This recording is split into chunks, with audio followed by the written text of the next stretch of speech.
Welcome to the Bariatric Nutrition Coach podcast, where we empower you with weight loss surgery, nutrition knowledge, mindset advice, and inspiration so you succeed in your weight and health journey.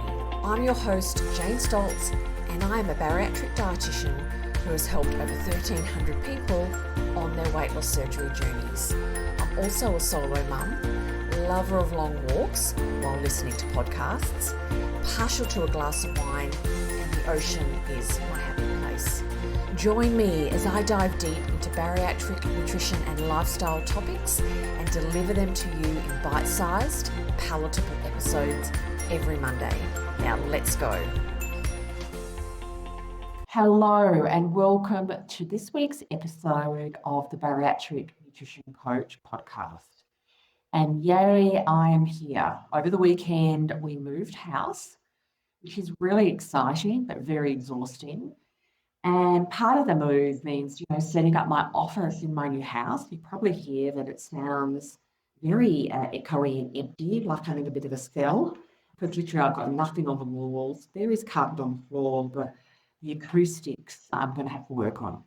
But I'm here. I've had trouble with my microphone. When you move and you can't find things, and things don't kind of work like they did. But great, yay, I'm here and we're going to talk about the topic today. I've called it Mindset Key Derailers Post-Weight Loss Surgery. And this is a collection. How many have I got? I've got eight. Mindset, kind of really common thoughts that can derail people post-weight loss surgery in their bariatric journey. Very common ways of thinking that can come up when, things get challenging.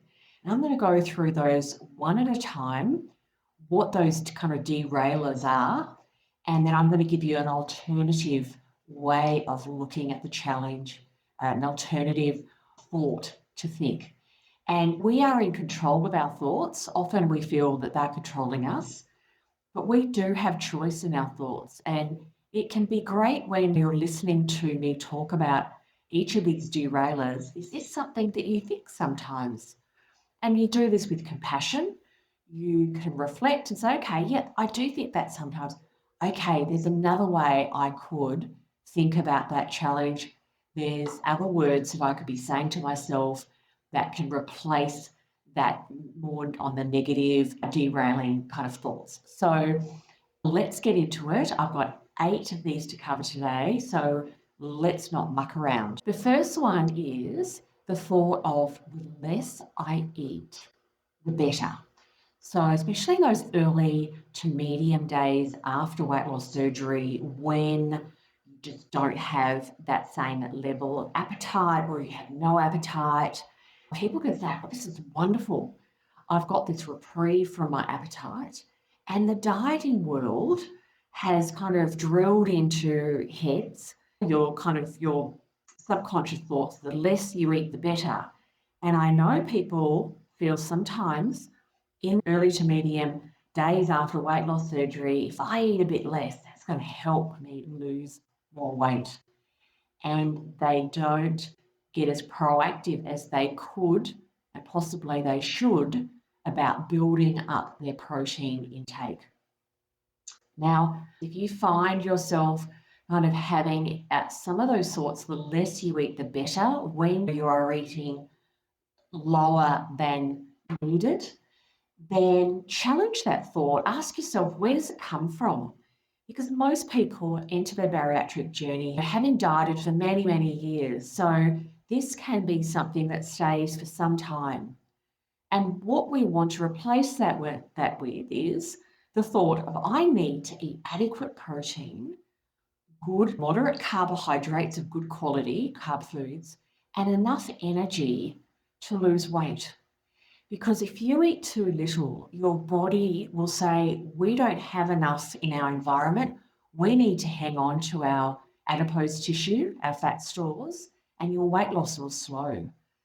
So there's actually a sweet spot we're aiming for. A sweet spot meaning adequate protein, because that tells our body we're getting regular food in every day and that there's food in our environment, because we don't store protein in our body, we store fat in our body, and carbohydrates in our body.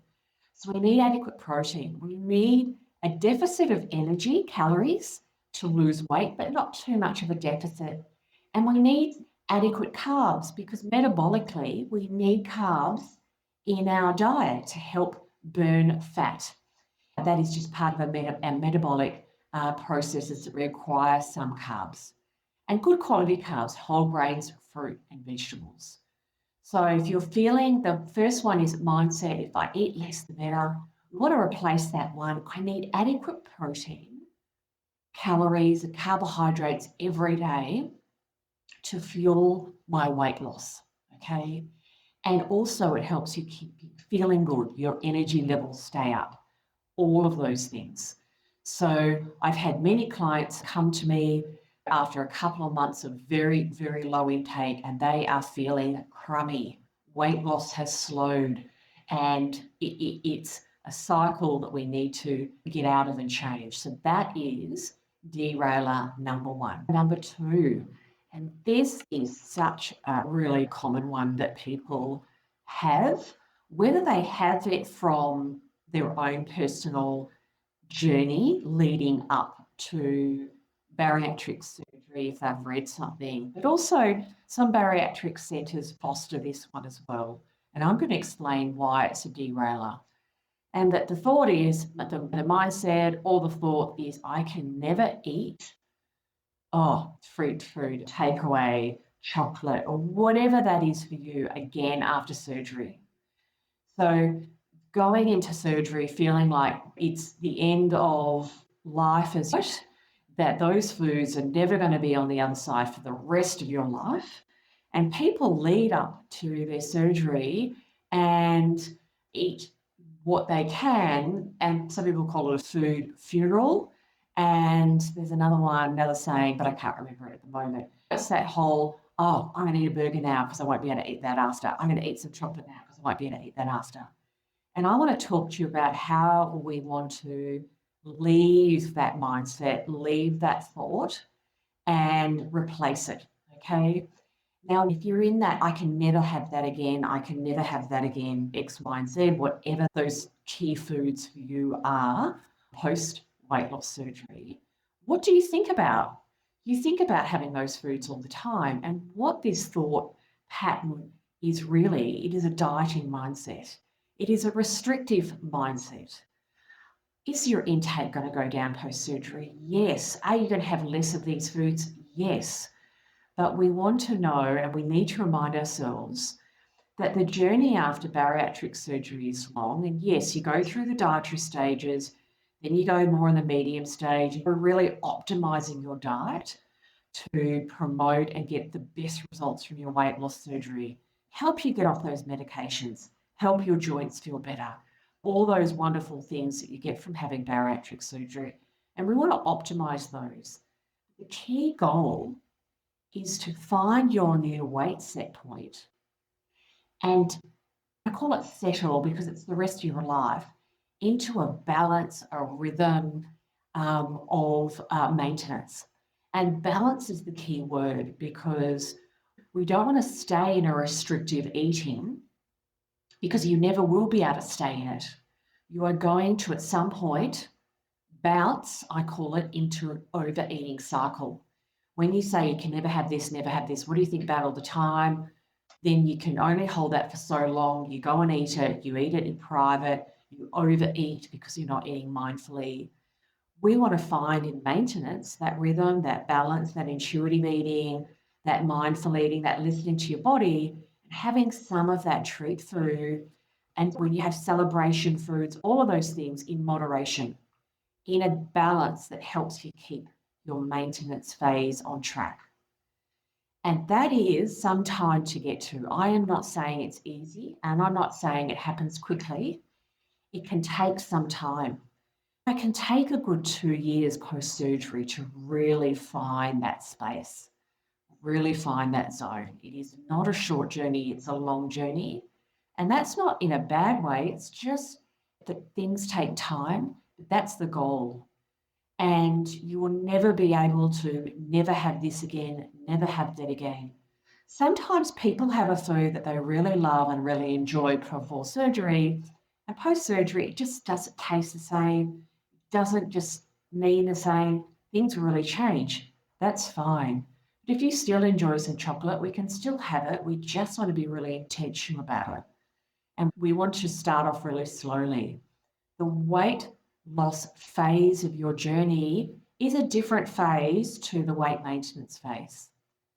So this could be something really good to really reflect. And what are your thoughts? Do you have any thoughts around this? It is similar to this derailer. I can never eat its favourite food or whatever again after surgery. So yeah, that is derailer number 2. So derailer number 3, and when I say this, you are probably not going to think it's a derail or a problem for you. It may not be a problem for you, but I'm going to explain why I've got it on my list.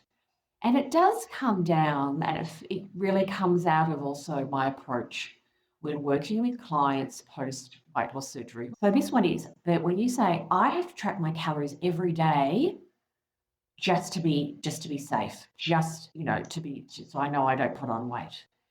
And I've got it as a derailer because if you're saying this and you're feeling this for the long, long term, you're still really in a dieting mindset and not fully trusting food and your body. And I'm going to explain what I mean. Look, I am really passionate about helping people, and I work with the majority of women, leave the dieting mindset post bariatric surgery. So really learning to trust their body, trust food, learn how to plate the food up and how to eat so things fall into place so you avoid overeating. And that way you don't have to track your calories every day because that's putting your focus externally. It's putting kind of not the responsibility, but the measurement in an app in your phone, so to speak, or in a notepad. And I want our focus more to be internally in our body of how does it feel midway through a meal? What am I feeling? What sensations? What are my hunger and fullness cues? Am I feeling satisfied? Have I had enough? That's where I want our focus to be, as well as a whole range of other key habits that if you listen to my podcast and follow me on Instagram, I rattle on about all the time. So how can we replace that? We can replace that with, I don't need to track every day. If I prioritize my protein, if I follow the key habits, my intake falls into place. I don't overeat. I eat enough. I get on. I live my life. I'm eating regular meals. And I track my intake every so often just to check in. And the key thing I'm checking every so often is, where am I at protein-wise? Have I started skipping a meal? What are little treats that are starting to come in more? So tracking and keeping an eye on your intake, yes, is a lifelong practice, but it doesn't have to be every day. It doesn't have to be a rigid practice. What I find when people do track every day is it becomes another thing to do. It's a burden. It's also not as accurate. My clients track every so often at different intervals relating to where they are, what we're working on. And when I say where they are post-surgery, tracking in the early to medium days post-surgery, especially the protein, is so important. We want to see that it's progressing. We want to learn where your protein's coming from. And protein's not just coming from meat and fish and cheese. There are a range of foods that contribute to your protein intake. Also, what I have found, having worked for over 6 years in the area of bariatrics and as a dietitian for 30 years, is that the task of tracking your calories every day just becomes such an onerous task that when something's just too much, as humans, we just stop doing it. And that's what we don't want to be doing. We want to use tracking as a tool to monitor, and we want to do it at a frequency that is really right for you at your stage in your surgery, and also what you do need personally. So it's a little bit of a balance. I know some people are listening to this and saying, Jane, I track every day and I really love it and it's no problem at all. And that is totally fine if that works for you. I just find for many people, they have dieted for so many years. It's been such a hard slog. I love showing my clients that there's another way and that we don't have to do that. So that is derailer number 3. Derailer number 4, I feel hunger and cravings again. When this comes up after post-weight loss surgery, and people think it's just happening to me and I'm going to fail. I'm going to put on my weight, regain my weight. What are people going to say? And that is got a sentence with several parts to it. But overall, it is where people start really panicking when appetite comes back. And it's a very common occurrence because most people have had a period of really having low appetite, low cravings, feeling really in control and feeling like, great, this is my new normal. And I have to let you, it's really normal for hunger and cravings to return. And it's not just you, and it doesn't mean you're going to fail. That is another stage of your journey where we look and we work on managing and getting you satisfied at lower energy intake, using protein and fiber, and also strategies to manage your cravings and also to understand your cravings better. Okay. Understanding your cravings is really, really important because a lot of cravings, they can come from hunger, but they can be emotional, non-hungry eating, mindless eating, and it is great work to really understand them and then learn strategies to manage them. So how do we combat that, or what can we be telling ourselves? What can we think instead of that? And we can think it's normal for hunger and cravings to return. The tool of bariatric surgery is, yes, there's some restriction. Depending on the type of surgery, you can have some malabsorption bypasses.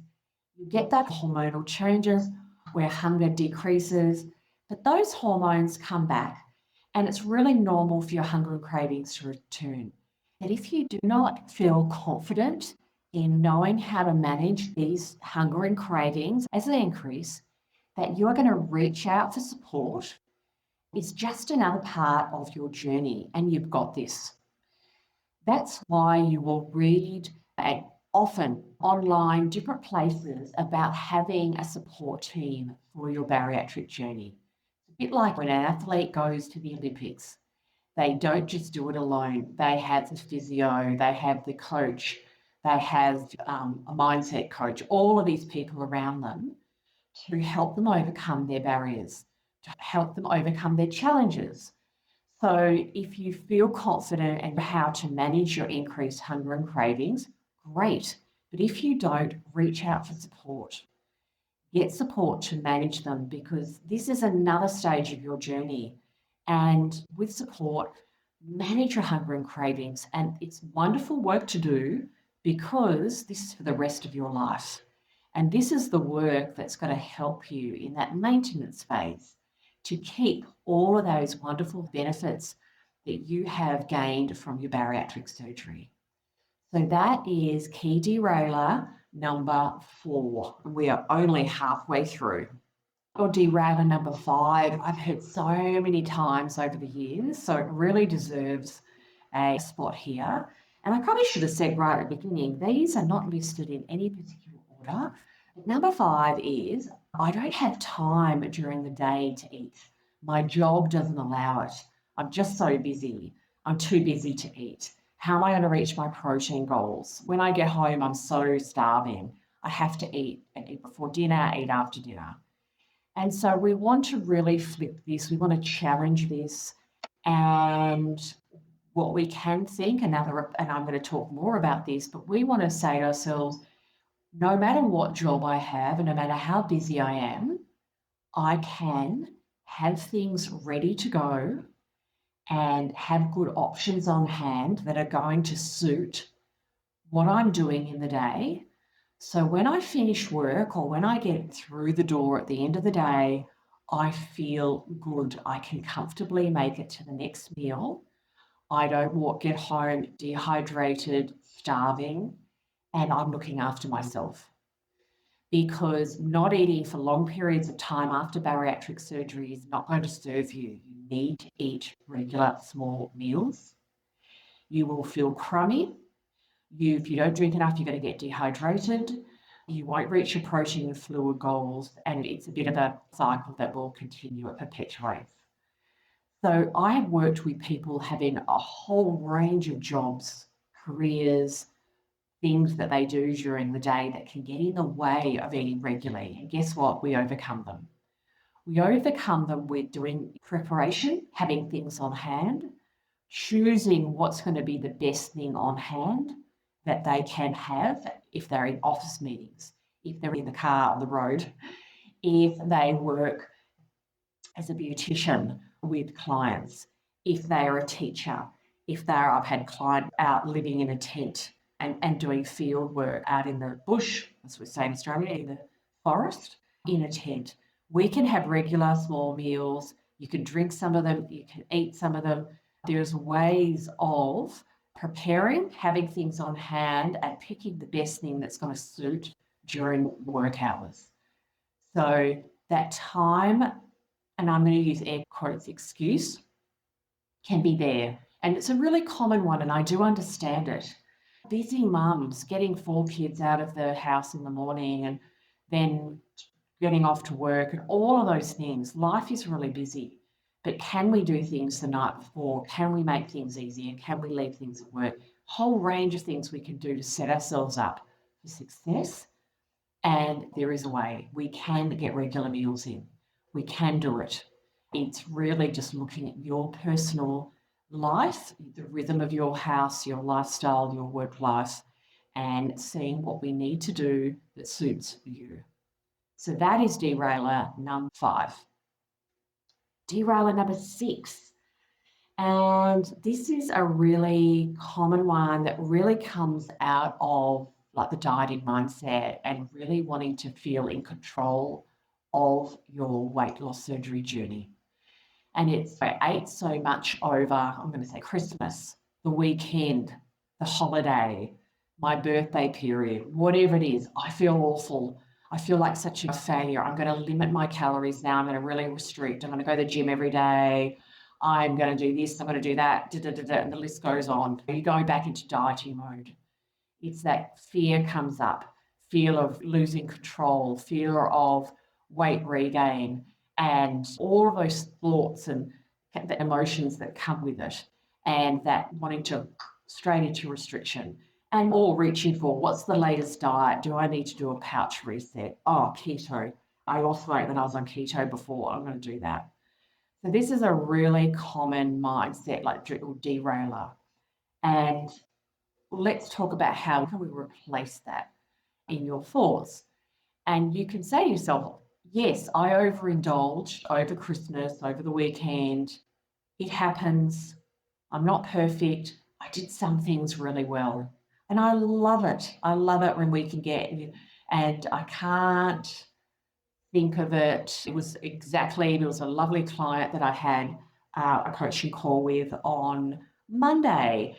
And she was expressing how this wasn't working and this had gone off track at the end of school year, looking into school and studying, and everything was lots of family stuff. Everything came up and this wasn't working, but she could pull out overall, but these things have been doing really well. And that's wonderful because we don't want to go into that black and white. We want to have compassion. Okay, I've gone off track. I've done this. It happens. I'm human. Okay, I'm going to go back onto the basics. And with my clients, we work out I call it a back on track plan, or you might call it a back into the zone plan, where I'm going to do X, Y, and Z. You have a few little things, a few key things you do personally for you that get you back into the zone. And it could be, okay, I'm going to go back and I'm going to track my protein for the next 3 or 4 days, get back into regular meals. And I'm going to move my body because I know I feel better about myself when I do. And I know that I'm going to get back on track. And another thing that can be really good is not jumping on the scales for a period, not doing something that could show you maybe a number that is going to really affect you. And I'm touching my heart at the moment, because you can say to yourself, okay, I'm getting back on track. Your mind can say, I'm going to lose this weight. You've gone up a few pounds. but your heart can say, but what if I don't? So sometimes it's actually a kind thing to not even get on the scales and just go, I'm going to do what I need to do. I'm going to do the things that I know work, the behaviors, the habits that work. And this is a muscle that you get better at. You get better at catching yourself thinking, going into restriction, going into dieting. Guess what? Or not guess what? Dieting doesn't work. So you go, okay, what do? I come back into my back on track plan and I do my 2 or 3 key behaviors, habits over the next couple of weeks, really have more of a focus on them, and I know everything will be okay. And that part of you that's really concerned gets better at getting calmer sooner. You get confident it's all going to be okay. So that is derailer number 6. Now tell me, is this you?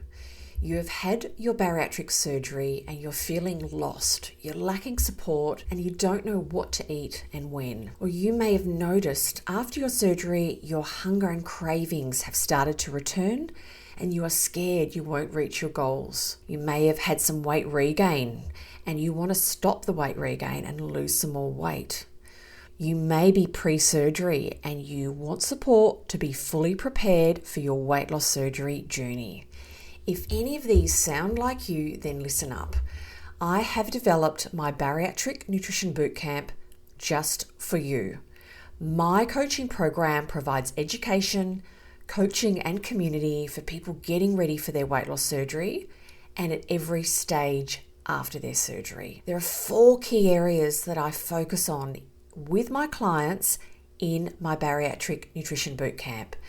One is the Bariatric Nutrition Basics. You will learn what and how to eat so you feel satisfied, reach your protein and fluid goals and have less cravings, and know how to manage your hunger in the future. Meal ideas and meal planning. You'll learn to plan meals and snacks that you like, so you have great options on hand when it comes time to eat. Also, we focus on mastering weight regain habits, identifying any habits that are stopping you from reaching your goals and create manageable strategies to get back on the straight and narrow so you can manage your weight for the rest of your life. And also, I focus with my clients in my Bariatric Nutrition Bootcamp on learning to trust your body and food.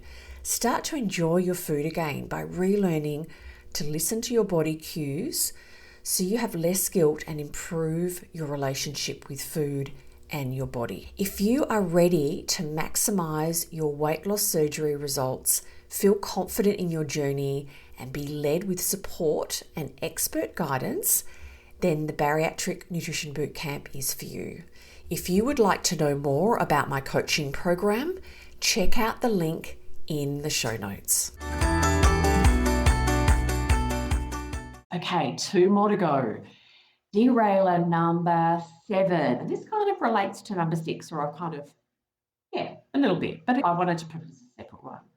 And that is stepping on the scales and turning into that panic. If you've gained 2 pounds, if you've gained 1 kilo or 2 kilos, like that initial, it's very similar to number 6, but it's initially going into that panic, out of control. What am I going to do? And we want to look at how can we not stay or not be in that zone. And I want to talk to you about how we can do something different. You can weigh yourself at regular intervals and you can decide on that weight fluctuation. And obviously it's not a down, it's more of an up. What's that number that you set yourself that if you put on more than 3 pounds or 5 pounds, or what's that threshold? Some people will be going, I'd be panicking before 5 pounds, Jane. You know what I mean? What's that kind of point where you go, okay, it's okay. That is my number where I go and refocus into my key action plan. So not just panicking at a small weight fluctuation. It is very normal for weight to bob up and down, up and down, up and down. And women, we have hormones, men do too, but you know what I mean. times of the month, hormonal changes, you can eat a salty meal, we can hold fluid. And, it's good to really get what is a normal fluctuation? What's a normal up and down for you? And so it's a really good to then put a number, and it might be, well, if I normally go up 3 pounds around that, if it's 5 pounds, okay, that's where I get into my action plan. At that point where I go, now I do action.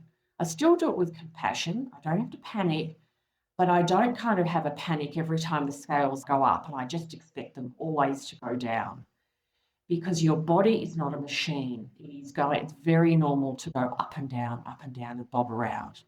And also, this is in the maintenance, when you're in maintenance, it can go up a bit in, certain parts of the year, like winter, and then down a bit in summer. And it's really good to step back and look at what your weight does over time with compassion. So we want to have a point that we say, okay, yeah, I put on, maybe it's 4 pounds or 5, whatever it is, what's the right there for you. Okay, that's where I'm going to go into my plan. But I'm not going to panic. It's okay. It's okay. So I pulled that out because I think it does relate to number 6, but I wanted to talk about it separately because it's just a really common thing that can really, cause a lot of panic. That movement up.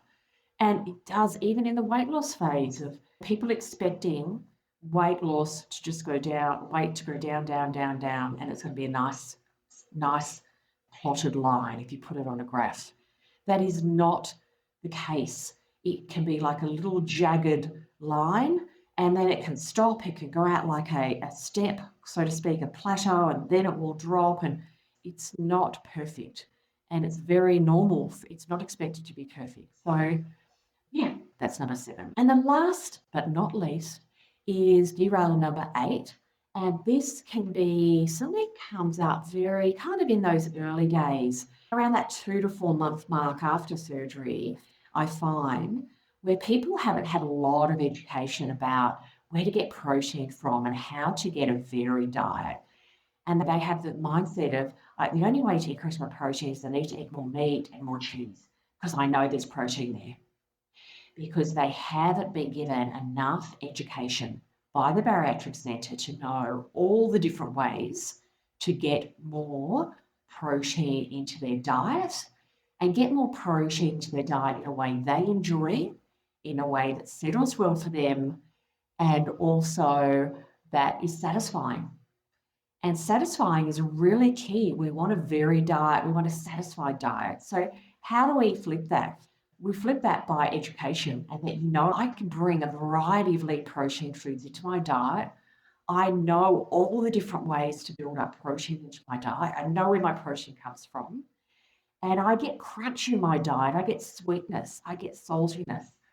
And I know how to vary my meals, get my protein intake, but vary my meals. And the days that I don't feel as hungry, I still know how to get my protein comfortably. And I'm educated. I really know how to feed my body, how to fuel my body, because it is fueling your body for weight loss. It is fueling your body to be healthy after weight loss surgery. So that is derailer number 8. So there we have it, 8 derailers. And I am going to recap on them all, and then we're done. So number 1, the less I eat, the better. Number 2, I can never eat insert favourite food ever again after surgery. Number 3, I have to track my calories every day or I'm going to be out of control and I can put on weight. Number 4, I feel hunger and cravings again. It's only happening to me. I'm going to put weight on. I'm going to fail. What are people going to say? What are they going to say? Number 5, I don't have any time during the day to eat. I'm just too busy. That's why I'm behind on my intake and I'm over hungry, all of that. So much at Christmas weekend, I feel awful. I'm a failure. I need to go back and get a diet. I need to restrict. Number 7, stepping on the scales and panicking when you see any movement up. Smallest movement up causes panic. And number 8, the only ways to increase my protein intake is to eat more meat and cheese, because that's all I know how to get protein in. So if you made it this far, thank you so much for listening. I know it sounds that the audio is not as good as previous, and I'm going to be working on that. I think I need to get some things on the walls, and maybe I need to jump in my cupboard. A lot of people do podcasting in their wardrobes because the acoustics are good. I don't know if you knew that, but I'll have to have a look. But thank you so much for listening. I hope it's going to be a valuable episode for many people. A little bit about me. If you don't know a lot about me, you've just found me. And a lot of people are finding me on not just on podcasts, and then finding me on Instagram, not the other way around. My name is Jane Stoltz, and I'm a bariatric nutrition coach. Once upon a time, I looked after all the patients of a very busy bariatric centre in Perth, Western Australia. But now I work solely online. I've developed a program called the Bariatric Nutrition Boot Camp, and I work with clients all over the world. And it surprises many people that over half of my clients are actually in the US. So I coach, support, educate people at every stage, pre and post bariatric surgery. If you would like to know more about my coaching, please reach out. You can send me the word support in Instagram. You can apply to work with me. There is no obligation to apply to work with me. That is the start of us getting to know each other and you getting to see if I'm the right person for you. Okay. And you will see key links in the show notes of my podcasts. So thank you so much for listening, for supporting my podcast. I really appreciate it. Hang in there with the audio. I'm going to be fixing things, unpacking boxes and all the lovely things that you do after you move, and improving the podcast experience for you very soon. So thank you so much and bye for now. And I really look forward to being back in your ears next week.